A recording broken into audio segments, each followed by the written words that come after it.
Okay, good afternoon to you on the West Coast and good evening here in the Central Time Zone. Thank you for tuning in. My name is Alicia Barrett. I'm Binny's wine educator, and we are honored today to have Gina Gallo with us. What is now, I feel, a household name. The Gallo family has made their mark on the global wine industry and contributed significantly to its advancement. So it is without surprise that I am thrilled that you can be with us today, Gina. Thanks for coming on. Oh, thank you, Alicia, for having me. I'm very excited. Gina, especially living in Sonoma and Napa too long, I feel like I'm virtually in Chicago a bit. Yes, a silver lining of our times, right? That we can have this opportunity to feel like we're in the same room, I guess. Absolutely. Gina's the vice president of Estate Vineyards and Winemaking. And for those tasting along tonight, we're first going to start with the J Non-Vintage Brut Cuvée 20. So go ahead and pour yourself a glass. We'll then move into the Gallow Signature Series. We'll start with their Zinfandel and then go to the Cabernet Sauvignon. If you have questions along the way on Zoom, please use the chat function. And if you're watching on Facebook, go ahead and throw those in the comment section. We'll be sure to ask those of Gina. So with that, Gina, I see you're pouring yourself a little bubbly.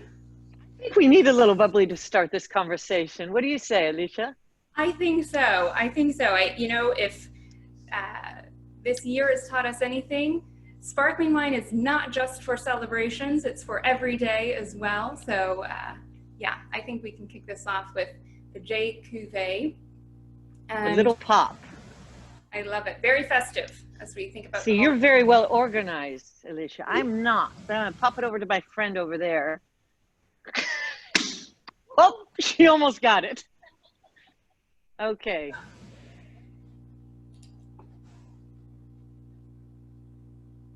Salute, Alicia. Cheers. And to everyone watching.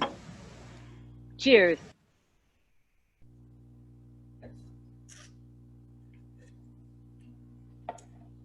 So tell us a little bit about J Vineyards and Winery, which I think is where you're calling in from, actually. Yes.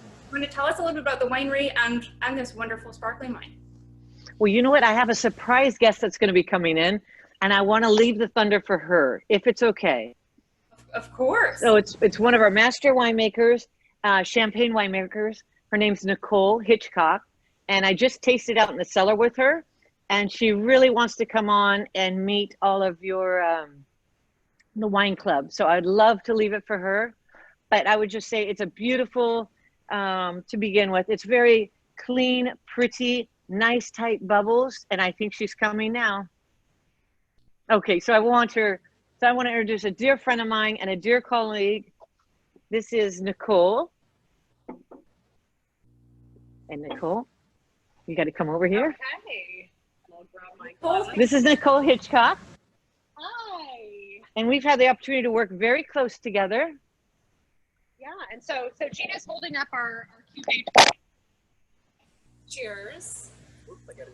Yeah, this way. I know, it's counterintuitive, okay. right? There we go. Cheers. Cheers, ladies. And so our Cuvée 20, it's really our flagship sparkling wine. We first made it to celebrate our 20th anniversary, and it's been many years now beyond that.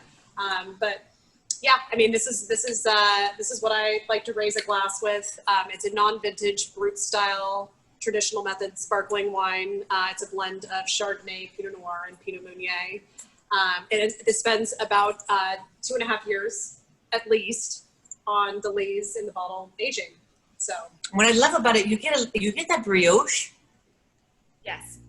Yes, it has. And the creamy texture, the tiny bubbles are, I think, beautiful.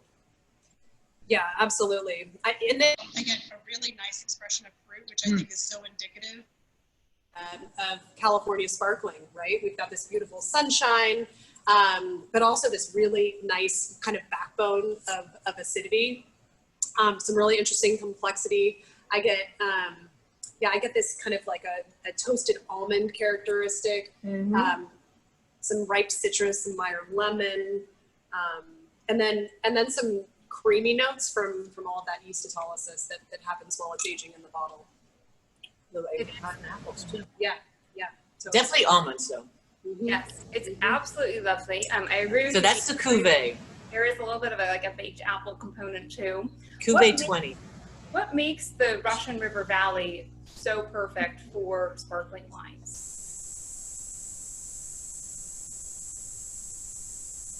Sorry, Alicia, one more time. I was asking what makes this wine from the Russian River Valley. Can you just speak to the AVA and what makes it so suitable for sparkling wine production? yeah, absolutely. So we're located very close to the Pacific Ocean, and I think it's that proximity to the Pacific that really makes this wine special. We get this incredible fog intrusion that gets ushered up through the Russian River all the way to the northern part of the AVA, and it keeps the weather and the environment nice and cool in the mornings. I mean, there's most mornings when I'm out at the vineyards, it's overcast. I've got to have on a jacket. It's really cool, and this is during the summertime, right? And then you get these beautiful swings of weather that where it gets up and nice and warm, and you get incredible fruit ripeness. So those weather patterns paired together, I think, make for exceptional sparkling. And then we also have this incredible diversity of soils. When you think of the Russian River Valley, we've had a really tumultuous geographic or geological history. Volcanoes, we've had earthquakes. Part of the AVA used to be underwater, so it was this underground sea. And so we've got all of these incredible soil types, a lot of really unique vineyard sites throughout the AVA that that all come together and produce really complex, interesting sparkling wine, as well as Pinots and Chards, still wines as well. Well, it's absolutely beautiful and well done on this wine. Is it always the same blend every year, or do you switch it up? We switch it up. It depends on the vintage, absolutely. I mentioned this is a non-vintage wine, so we do pull back some reserve wine every year to add back to the blend. But it's always a blend of Chardonnay, Pinot Noir, and Pinot Meunier. The blend generally tends to be close to a balanced amount of Chardonnay and Pinot Noir, always with a touch of Meunier, typically around 5% or so.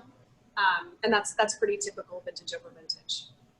Gives it a bit of that richness, the creaminess. Yeah.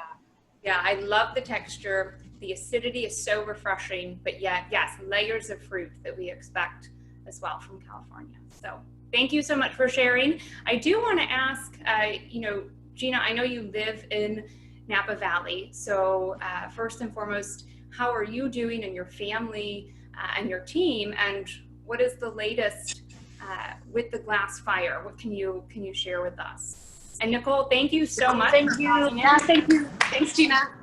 Nicole's gonna have to get back. She's got a lot of bubbles to tend to. Yes. And as we know, how many bubbles are in a bottle of wine? A glass of wine. That's another trivia. We'll talk later. Okay. A lot. 1,000. Thanks. Good to see you. We'll see you soon. Well, the fires, that was much more pleasant than what we're going to now. But the fires, on top of the fires before that, COVID, obviously, right? COVID was just, we've all been through this. So we're all living a whole different life right now. We're growing a lot. We're learning a lot. Most importantly, I think with that, we've just been very focused on the family winery, the employees, our community, safety. It comes first. And with the fires, the same thing. The fires have been very devastating with the communities, but our firefighters and our first responders have been absolutely amazing and protected so many things. Fortunately, all of our vineyards, nothing has had any effect as far as the fire itself. There's definitely been homes, and some people have been replaced, in different areas that are living elsewhere for a while and lost their homes, which is very sad. And our heart and prayers go out with them. But as far as wine, if we're going to focus, definitely, which we need to focus on that, we're finding that some vineyards are affected, some vineyards are not. Even areas that had the smoke in the area, like Chardonnay is, you bring it in, you squeeze it, it's in the tank and it's in the barrel fermenting, no effect with the smoke involvement. So, you know, I look at it as Mother Nature. This is just another Mother Nature coming our way. With the reds, we have to be, it's a little more challenging, a lot more juggling act. Pinot Noir, we see a little bit more definitely influence on the smoke influence. Cabernet right now, I'm tasting through tanks. They're still in tank. We're still fermenting. I love a long extended maceration. I love to at least stay 30 days on the skins to get that length and evolution of the fruit and the flavor that comes out in the final wine. It's like children, you know, when they're young versus when you grow up and you're a teenager and it's like, okay, now I want the adult, but I really want more of the mature, even older individual. And that's what I really strive for. And then get it in the barrel and then just capture that and really believe in it. So the Cabernets, we haven't seen it yet. So right now, Alicia, I really feel it's a trial as far as a testimony of waiting till fermentation's done, till barrel age, what we're really gonna see. But I think the highlight is Chardonnay. We haven't seen anything. It's still gonna be a spectacular 2020 year. The growing season was beautiful. We had some heat spikes about, what was it, about 3 weeks ago. We had 2 heat spikes, some really serious hot spells in September. So another highlight for this, it's been our earliest harvest ever in a long, long time for all varietals, especially Cabernet, Zinfandel, and Pinot Noir. So much more ripening earlier, more tannin development earlier, which is a good thing. So it wasn't hanging out there in the smoke. We have a lot to learn about the smoke and the fires. We have learned a lot, but especially the 2017, but there's still more to learn. I look at it as it's going to be a hallmark of 2020 Mother Nature. And it's not necessarily, it's devastating to what's happened. It's been hard to juggle a lot of things. And for all of us as families, you know, especially those who have been displaced.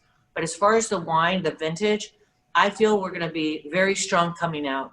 There's certain vineyards we know that the smoke was really hovering, and we test all of the smoke. You know, it's either you have 2 or you have 10. You know, if you're a little above 2, you know, that you might start seeing it in the wine. So we're very cognizant of that. So once you get up a little higher, there's a lot of fruit that's unfortunately going to be left in the field, left in the, you know, we won't pick. And a lot of wineries are doing that. But at the same time, I feel like my grandfather Julia always said, things are cyclical. And right now it's maybe balancing out what we have as far as what's in the bottle. So it's not a bad thing, but what we have in the winery, we're going to make sure it's super cool, awesome, serious quality. And then if we have something that has any essence of it, then we're going to have to let it go. But we're bringing certain things in just to test the system. And then other things that are much more impacted, we're leaving them in the field. But leaving them in the field isn't all that bad, because also that brings nutrients back to the land. It's like what we do all of when we create wine, when we're creating the reds, all the stems, all the skins, all the seeds, we put out on big dry racks, we dry it, and we put it back into the vineyards. And all of that nutrients is sustainable. And it really brings back some beautiful things back to the next vintage and the following vintage. So that's why we call it winemaking. That's why we call it, you know, you never know. You really have to go with your gut. You have to feel it. And this has been a pretty tragic year with everything going on. But I think for a lot of families and probably a lot of your viewers out there, we've learned a lot too.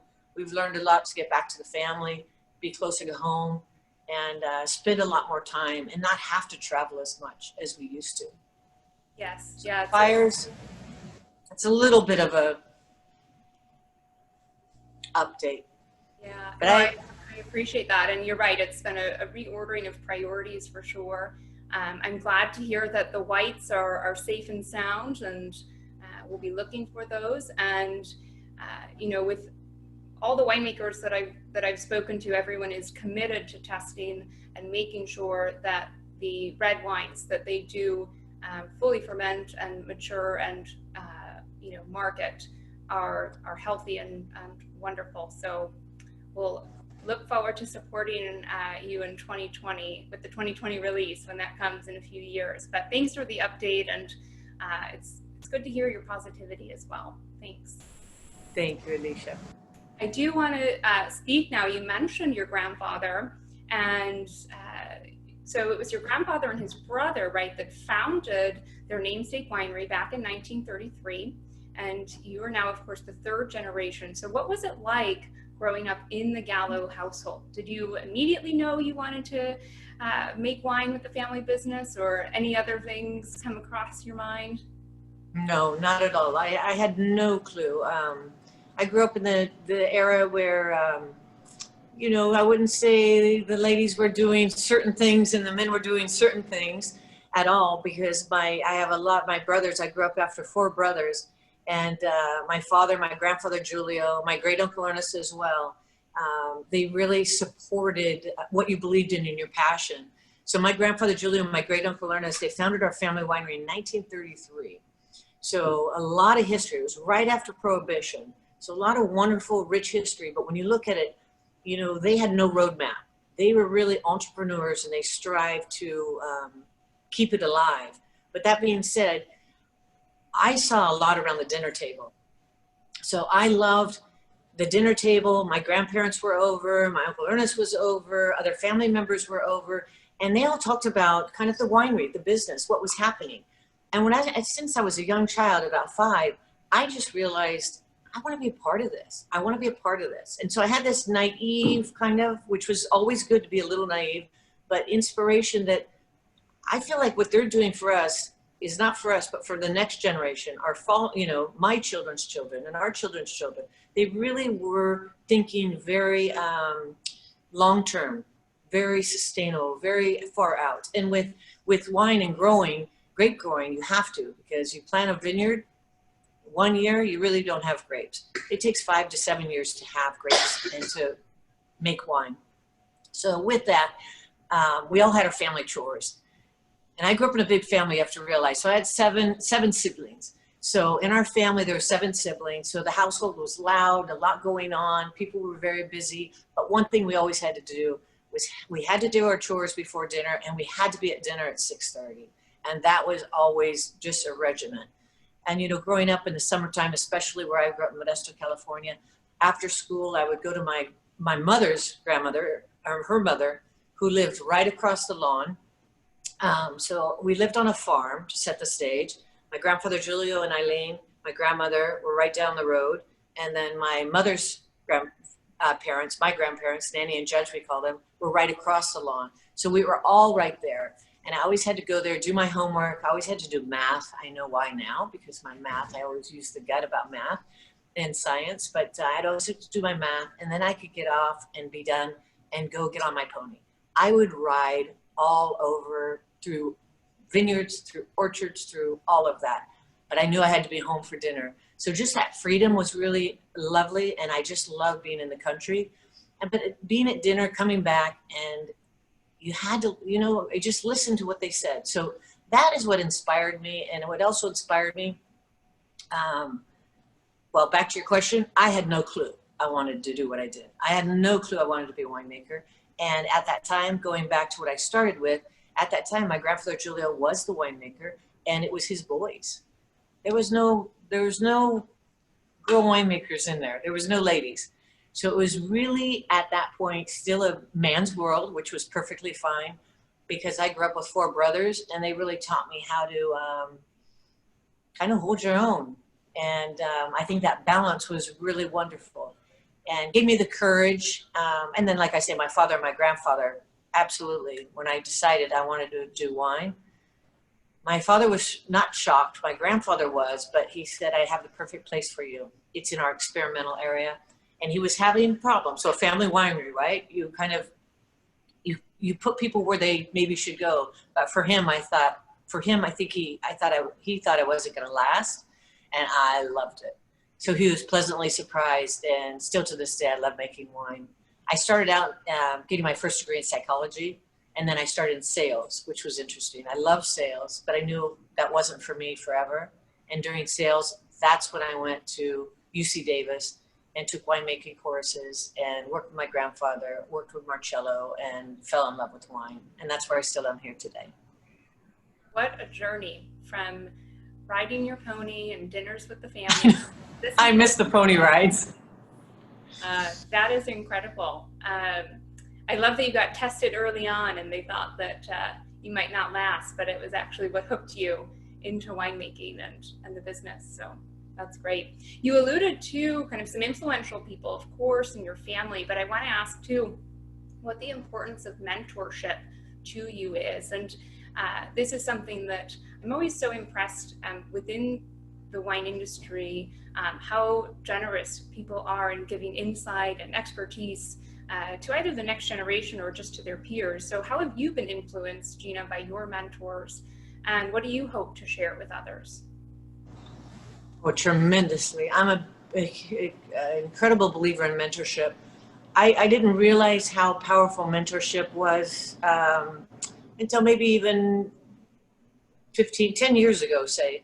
But I mean, when you look back on who really mentored you, my mother, the greatest mentor in my life, my grandmother's the greatest mentors in my life.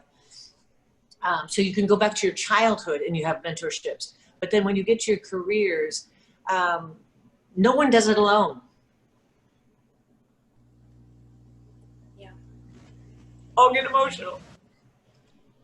But we all, it's really, it takes one person to believe in you. And it gives you wings and you can fly. So if you like say for myself, I do not like giving speeches. But once you have someone, you do one, you're like, oh God, it's okay, I could do it. You just speak from the heart. And it's like, and then you keep going. But it's that one individual that believes in us. And I'm sure everyone viewing has, I'm sure, a dozen of those, or if hopefully one that believed in them. And if not, someone will. And once you have that, that's the beginning of a mentorship. You didn't search them out, but they just came in your life and believed. So for me, the mentorship is powerful. Then I realized how powerful it was. And like I say, no one does it alone. You cannot succeed alone.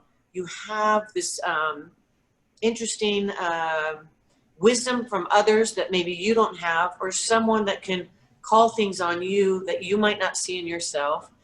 And then also just the camaraderie, the belief in certain things. And it takes the diverse mentorship. So for myself, I mean, I go right to my mother, my nanny, who taught me how to do math when I got on my pony.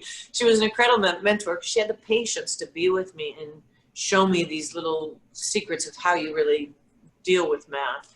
But then it turned into my career. It was my grandfather, Julio. He was amazing. What I saw in him, his tenacity, his entrepreneurship, his belief with his brother, Ernest, how when they got together, they might have disagreed and they might have just went head to head. And they really realized that, okay, let's go to sleep. Let's come back and let's disagree to disagree.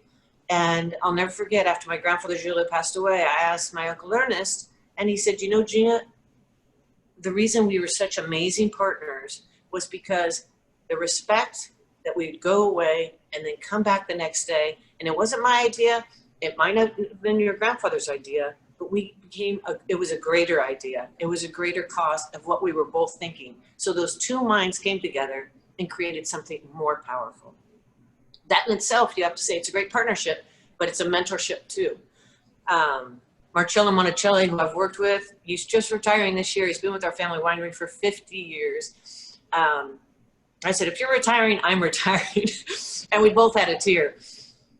But he was amazing. It's about his mentorship to me was work ethics. It's not about what I ask you to do or tell you to do. It's you watch me and see how I work. I show up at the winery. I could be there at midnight. I'm looking at tanks. No one knows I'm going to come. But it's that interesting evolution of all these different beautiful mentors that come in your life. It could be much younger too. Some of my nieces and nephews, they give me little things that I'll hear bits and pieces of. And I'm thinking, they don't know they're a mentor to me, but they are. Or it might be Nicole, who's much, I mentored her. She's mentoring me on the side. So it doesn't have to be it could be these beautiful, like my mother says, every day we have to open our eyes because you could have 3 miracles that pass within us. And you have to be listening and hearing them to feel them.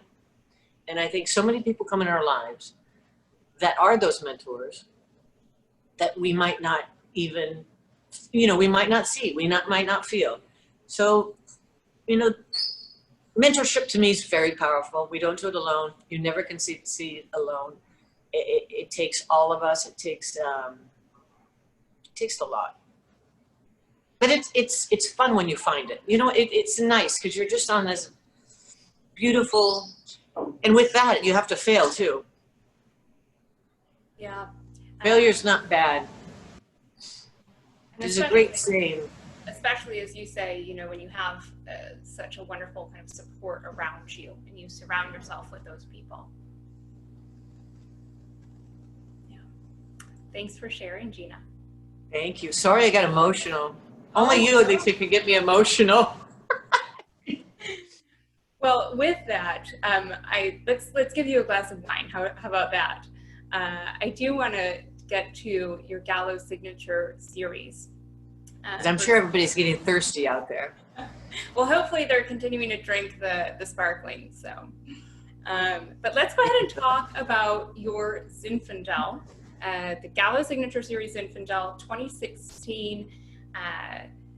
This year, I tasted a little bit earlier and absolutely love it. But before I share any thoughts, can you introduce kind of this series to us and your vision for it and kind of what's inspired you with this winemaking?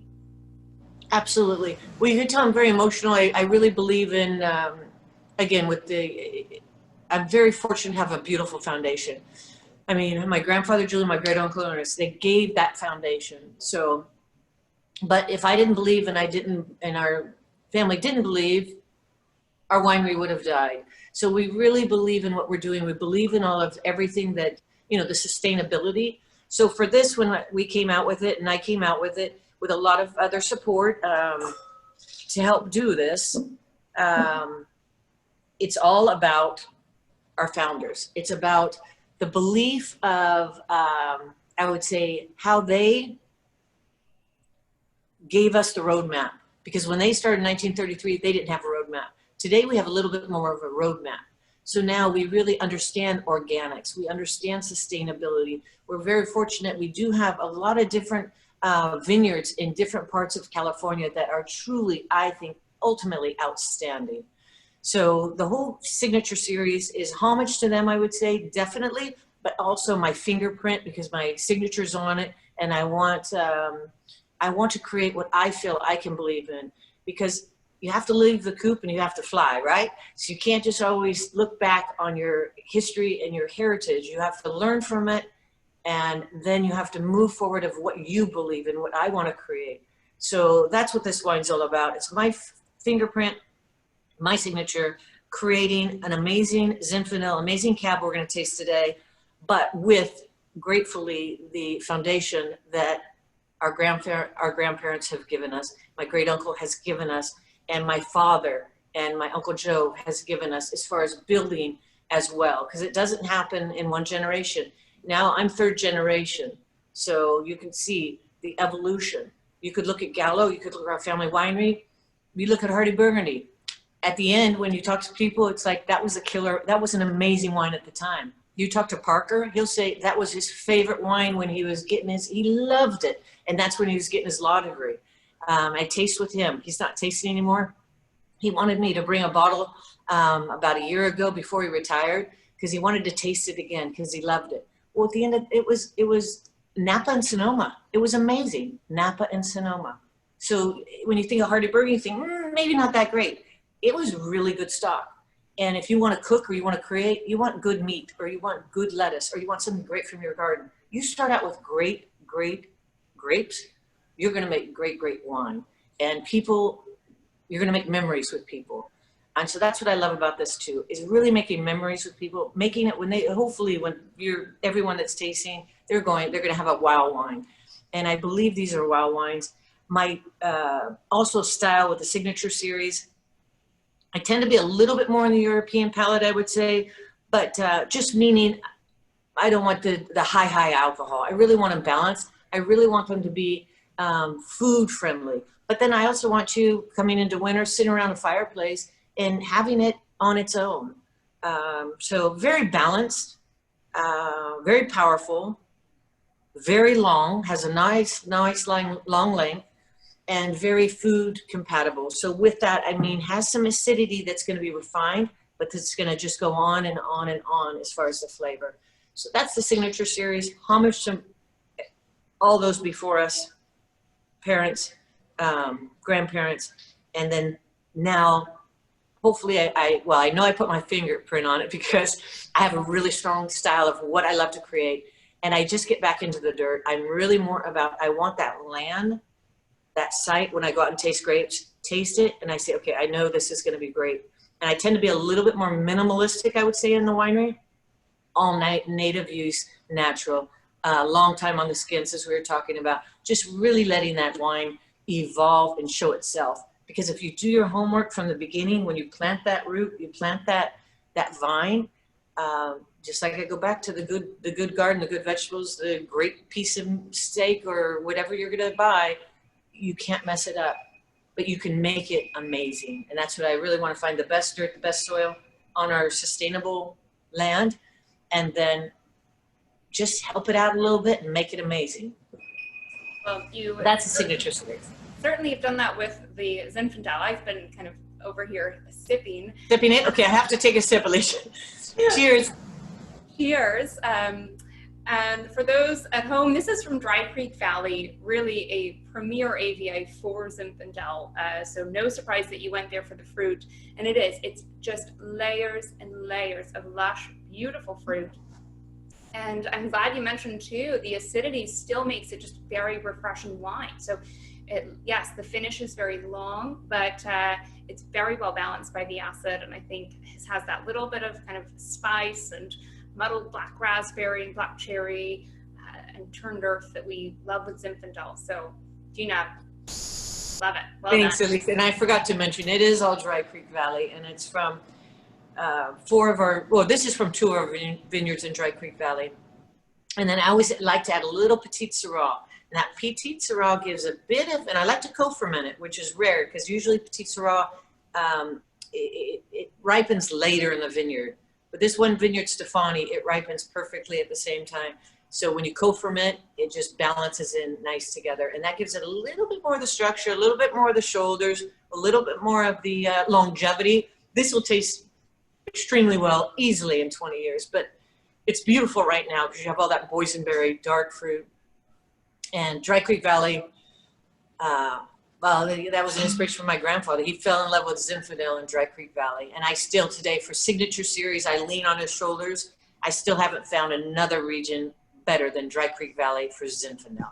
So I hope you all enjoy it. It's a pretty wine, but it's a powerful wine. That it is. And it also sees a majority of new oak, and you use both French and American for this wine. Can you speak to that combination? Yeah, so the French, I love, when you have again the good stock, the wonderful grapes, new oak is it really can stand up to it. So I do love a lot of the nice nuances of oak. I love the French because it has a bit of the spice, and it really makes it on the elegant side. With the American oak, it tends to give you more shoulders, a little bit bigger. So I tend to use more of French, but on Zin, it can handle the American as well because of all that deep, dark fruit. Lovely. But the new oak, I love. Yes, well, it certainly can. Now this one has, which we're on 2017. So this is, I'm trying to think of how much new oak was in this. Do you have the notes there, Alicia? I have the 16 actually, and we're about 82% new oak on the 16. On the 16. Yes. Yeah. So how much new oak? 82%. New. Yes. And the new was all French. Majority French, but as you mentioned earlier, just a like little 10. bit of American. 10, yeah. Yeah. But for those as well, I mean, you know, with 82%, as you think, oh, it might sound high, but there's so much fruit, and you point that out, Gina, there's so much fruit concentration that it just handles it and harmonizes with the wine so well. So I do want to get to the Cabernet before we let you go. I know you have a busy lineup. All right, tonight. let's do the Cabernet. So you have the 16 Cabernet? yes. Okay. So here we have the Gallow Signature Series Cabernet Sauvignon from Napa Valley. And I did dive into this a little bit earlier, and another outstanding wine. And we should mention what wonderful wines to think about as you plan your holiday meals as well, which especially on the any kind of like steak or lamb, the Cabernet will go wonderfully. And then on the Zinfandel, I think even though bold, if you really kind of sear up a tuna or a barbecue chicken or roasted chicken or even ham, I think that would be great. But Gina, tell us. No, I agree with you, Alicia. I think the Zin, which I find interesting, back to the food and wine pairings, I think it's fun, is Zinfandel somehow always is like a chameleon. It just wraps itself around different foods. Whatever I put with it, it works. So if you're at your home and you're trying to figure out, what do I want to do? What do I want to pair? Pull out the Gallo, pull out the Zin. It will match up perfectly. It somehow could be more earthy. It could somehow be more dark fruit. It somehow could be more a little restrained. It's interesting. Versus a cab, you know, a cab is a cab. It's kind of like a young man. A cab is a cab. It is who I am. Yeah. But back to the Cabernet. So this is Napa Valley. So with the Signature Series, we were really very focused on Sonoma County. And the Signature Series, another pinnacle about Signature Series is we really were evolving some of these other amazing vineyards that had some nice longevity. So when it came to Cabernet, I still do the estate, which maybe we'll do, Alicia, one day, a tasting with everyone out there, the estate Cabernet, and that's from Sonoma, which I think is fascinating. But with this, I went to Napa. Why not go to Napa? Napa is known for Cab. We have a beautiful property, the William Hill Vineyard, which is a lovely vineyard, and then also Cypress, which is a little bit further east and further north. So a little bit warmer climate. And then what I also do with this, so that's all the Cabernet, and they're all estate vineyards. And then I put a little bit of Cab Franc, which I love Cab Franc. One day I hopefully will be able to bring to all of you 100% Cab Franc. I think it's fascinating, beautiful. It's a wonderful Bordeaux varietal on its own. There's not a lot of amazing Cab Franc out there, but we do have a beautiful block at Monte Rosso. So Monte Rosso is a wonderful vineyard that we have in Sonoma Valley. So there's a little percentage, there's 6% of Cab Franc in this from the Monte Rosso vineyard that we have. And that vineyard is explosive. It's very volcanic soils. It made it through the earthquake, made it through the fires. It's a historical landmark that people really understand as being one of those hallmark vineyards. And I just can't help myself to dabble back into a little bit of the Sonoma Valley and put that into the Napa Cab. I think it works extremely well because it gives that little bit of that iron character, and it gives that nice, again, I'm all about the balance of acidity. A little, that acidity that brings the longevity and the fineness and the length to the wine. When we go back to the Napa Cab, what I love is the William Hill Vineyard. Its proximity to the bay is powerful. So what I love about that, and for Cabernets for me, I'm not one, again, not for the big and I can appreciate them and I love them, but not too high alcohol. So this one I can rein it in a little bit, but where you get your richness is when you come, if you ever come to the property there, the vineyard there, you see the bay and you actually smell the saline coming off the bay. And I'm not lying, it is there. And I believe it comes through in the wine because that gets back to Mother Nature and comes to your habitat of where you are. So for me, when you taste the Cab, I hope you feel it and see it, but when you taste it, what I love about the saline, it's like the umami, it's mouth-watering. So you have all that beautiful dark fruit, you have a little bit earth character, which I appreciate and love because it's classic to more of the Bordeaux-ish style, not to just throw that out there, but Bordeaux tends to be that more way. California tends to be more big, jammy, and juicy. I like a bit of the balance of both. And then you add on the proximity to the bay, that saline, where you still have structure in the tannin, the boldness of the shoulders, but it's the mouth-watering part. So I'm gonna have a sip while I'm talking too much, sorry. I'm not a talker, but I gotta be quiet. You enjoy the sip. This is phenomenal. And, you know, once you said that saline, umami, kind of savory quality, I was like, yes, because it lingers actually throughout the whole palate alongside the lush kind of black fruit that we'd expect. But it's rich and warming, really nice kind of velvety texture to it. The fruit is gorgeous, but yeah, you're right. It's not kind of overly big. Everything's kind of equal in the glass, and just wonderful, wonderful wine. Thank you, harmonious. I love that wine. I love that. Just it opens your palate, which is nice. It opens the your taste buds. So everyone's probably ready for dinner, and that's going to make them hopefully even want dinner a little more. So what would you say for holiday pairings for this Cabernet Sauvignon as people plan? Oh, holiday pairing. So for the Cabernet, I have to say, I love grilling. Now we're moving into winter, so it's a little bit different, right? And I'm a big griller. I learned from, again, my father, my brothers. I love to grill. But also what I've started to learn to love is these slow cookers. You know, where you do these slow cookers where you can, it goes all day. So anything in that slow cooker, any of the meats. I would say this definitely turns more to the red meats, some of the prime ribs. Prime rib is I think a beautiful holiday special meal as far as pairing. I love, turkey as well, but prime rib, how often do you get a great prime rib? So to me, this screams prime rib.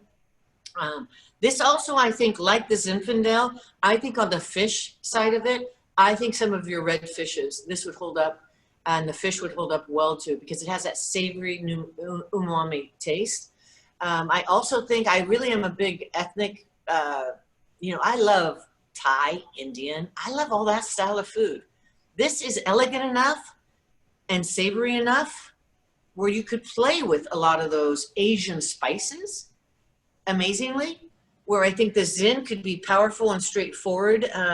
You can't mess up, but I think the Cab can mix with that. But my favorite pairing would be, I would say, a prime rib. Yeah. Well, that definitely has me hungry, and I'm sure everyone else.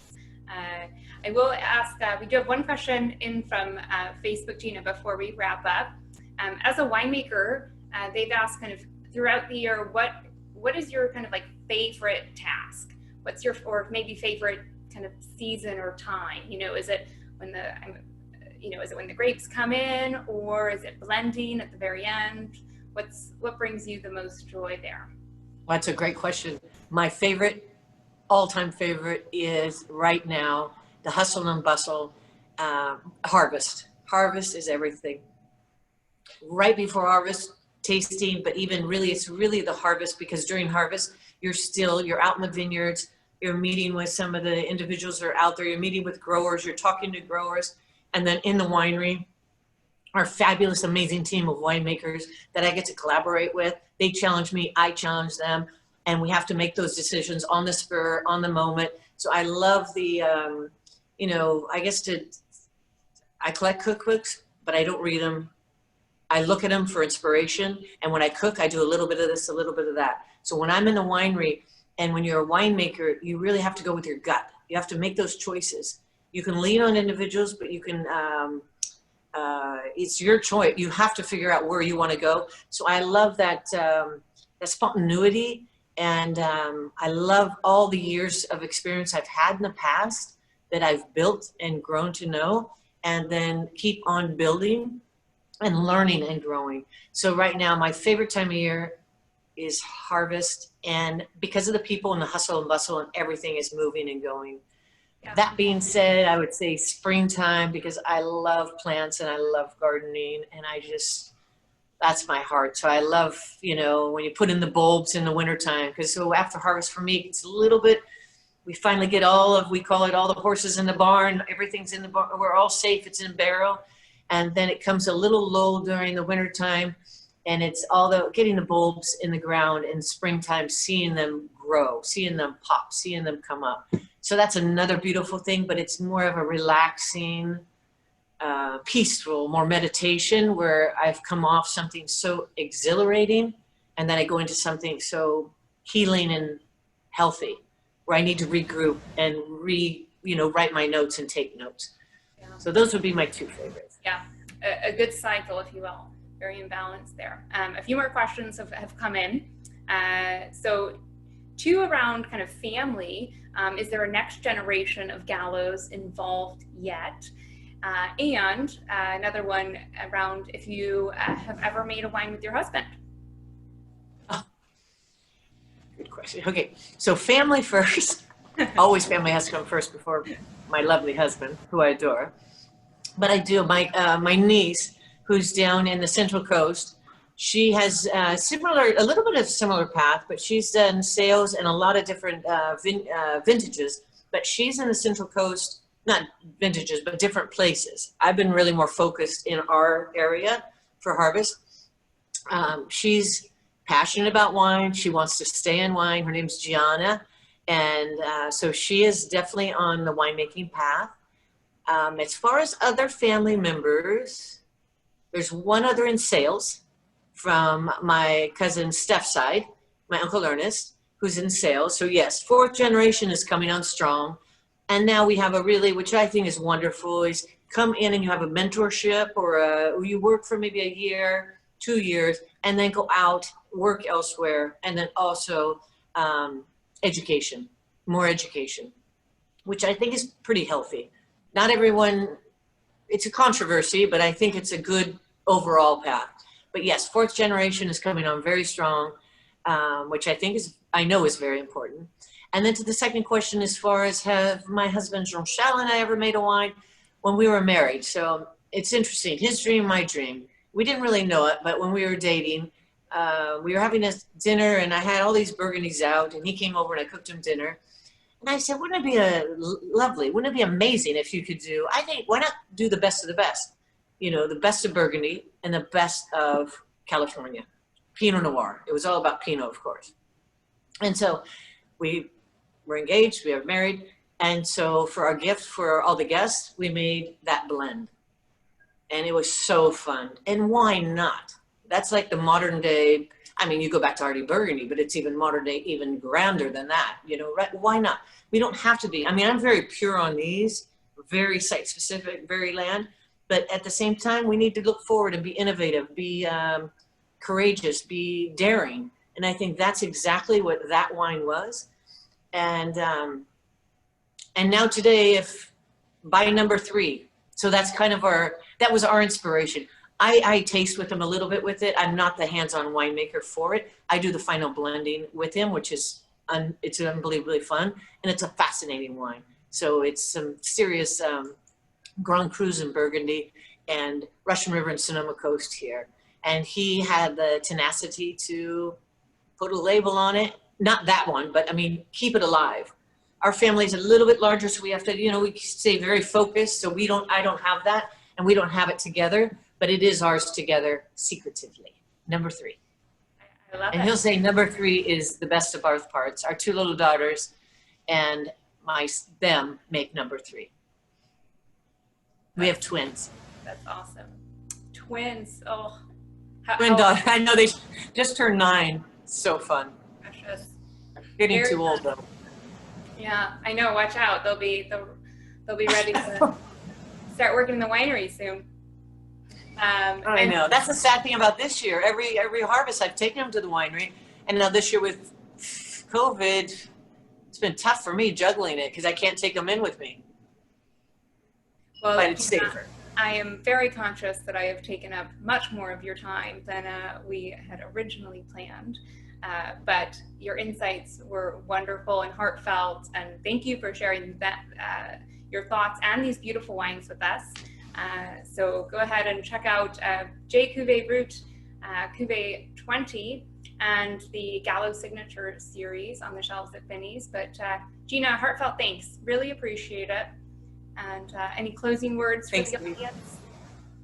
Oh, no, just I'm just everyone who's on, which I can't see, which I wish I could, but just thank you for wanting to be a part of this segment and embracing the world of wine. There's so much with it, and hopefully you have a chance to share a moment with our family wines. We love it, we believe in it, and hopefully one day I get to meet you. And welcome out to Napa and Sonoma when we all can break bread and be together. And Alicia, to you, a big thank you for you with all your efforts. I know through Michael, you've done an amazing job, and it's very well grateful and thankful as far as our family. And I know, I don't speak of our family, but the wine world. If we didn't have all of you, we wouldn't be able to make, and I wouldn't be able to make and create the amazing, crazy wines that I love to create. So thanks to everyone that's on and watching. Alicia, also for you for doing this and inviting me to be with you. Thank you. You're very kind, Gina, and cheers to you, and cheers to everyone watching. Have a safe and healthy holiday season. Cheers, Gina. Thanks. Cheers.